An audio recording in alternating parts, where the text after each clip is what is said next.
할렐루야. 어디날교회 안동일 목사입니다. 여러분 혹시 이런 경험이 있으신가요? 오래 걷다가 지쳐서 멈추고 싶을 때 문득 옆을 보니 누군가 나란히 걷고 있더라는 그런 경험이요.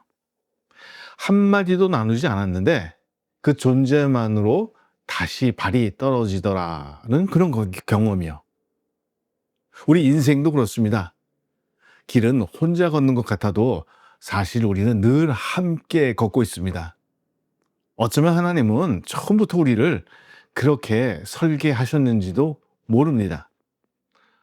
혼자 완성되는 것이 아니라 함께일 때 비로소 온전해지도록 말이에요. 오늘은 6월 브릿지의 마지막 주일입니다. 지난 3주 동안 우리는 이음이 무엇인지 천천히 살펴봤어요. 하나님이 먼저 이으셨고 우리가 서로를 이으며 세상을 향해 이어갑니다. 그리고 오늘 마지막 물음 앞에 서 있어요. 이음은 어디서 일어나는가? 거창한 무대가 아닙니다. 우리가 매일 걷는 이 평범한 길 위에서입니다. 오늘 본문 사도행전 2장은 초대교회 공동체의 가장 생생한 장면을 보여줍니다. 이 장면이 놀라운 이유는 화려한 기적 때문이 아닙니다. 길 위에서 매일의 삶 안에서 평범한 사람들이 서로를 이어가는 모습 때문이에요. 오늘 이 말씀이 우리 사랑하는 여러분의 일상에 깊이 닿기를 바랍니다.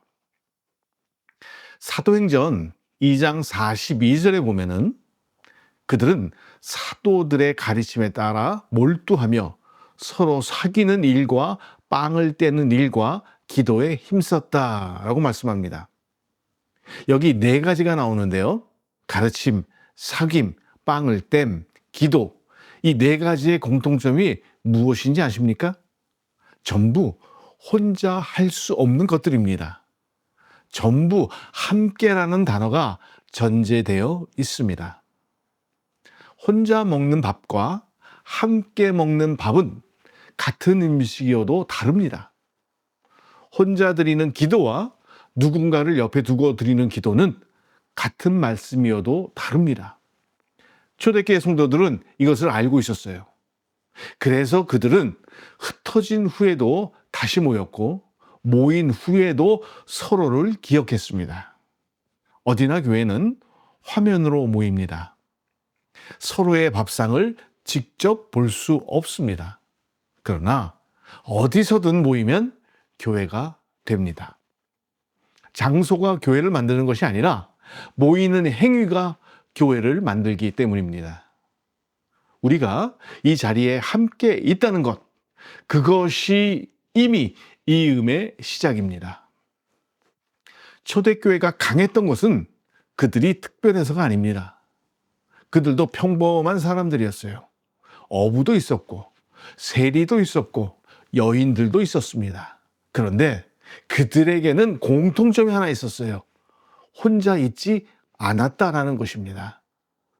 흩어져도 다시 모였고 멀어져도 다시 기억했습니다.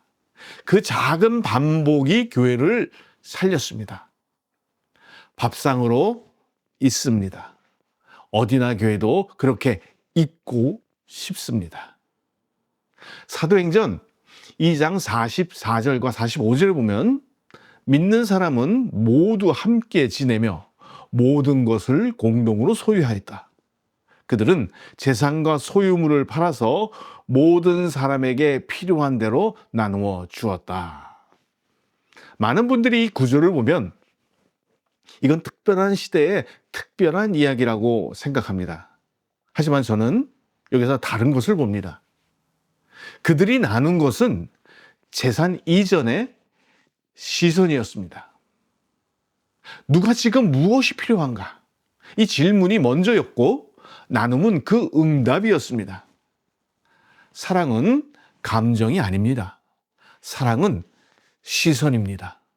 먼저 보는 것, 먼저 묻는 것, 먼저 손 내미는 것.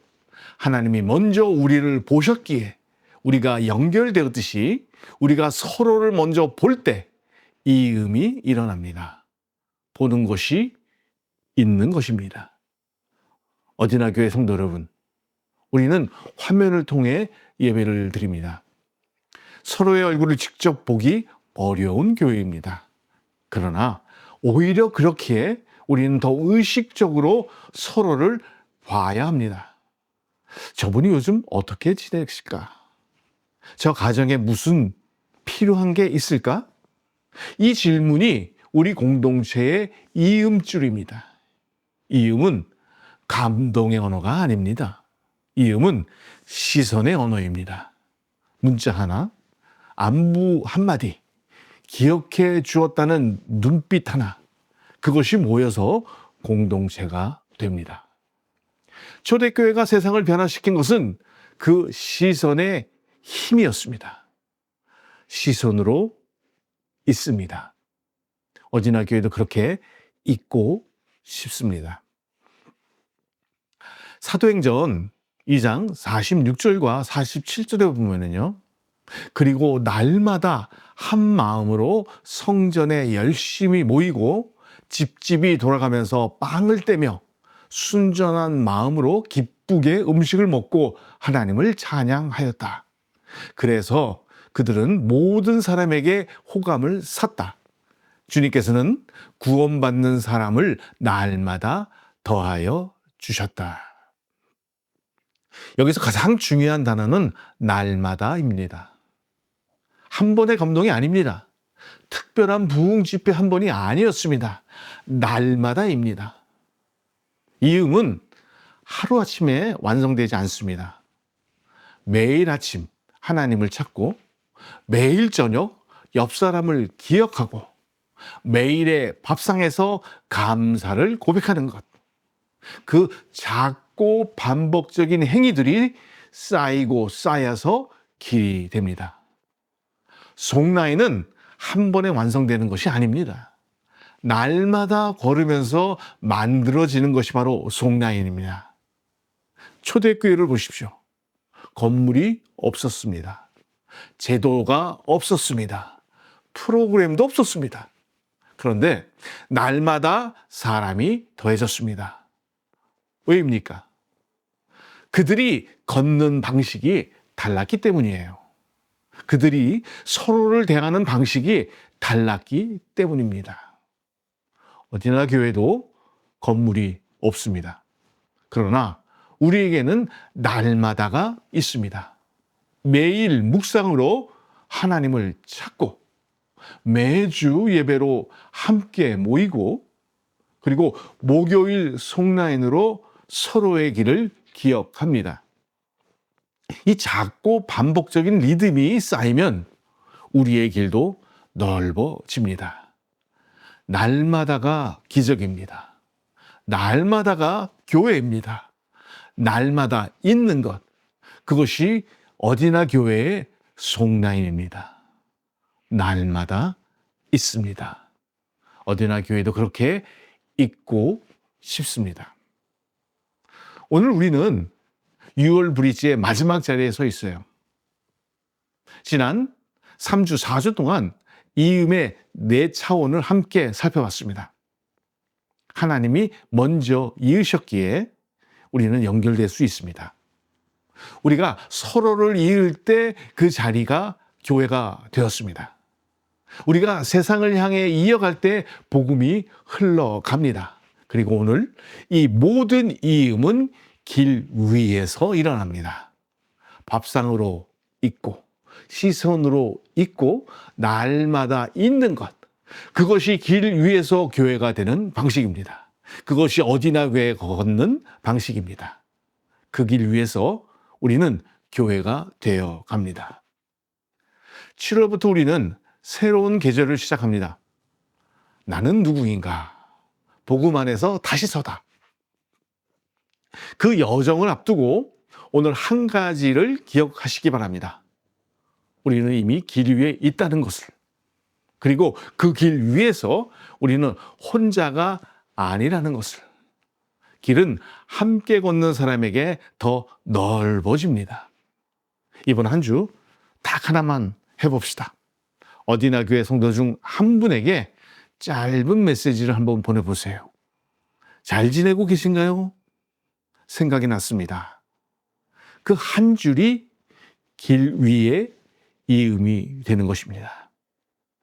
밥상으로 있고 시선으로 있고 날마다 있는 이런 어린이 교회 성도 모두 다 되시기를 예수님의 이름으로 축복하며 축원합니다. 아멘. 기도하겠습니다. 길이 되시는 주님 감사합니다. 우리가 뿔뿔이 흩어진 것처럼 보여도 주님은 우리를 이음의 줄로 묶어 하나의 몸이 되게 하십니다. 초대교회가 날마다 모이고 나누고 찬양했듯이 우리도 이 디지털 광야 위에서 날마다 서로를 기억하게 하옵소서.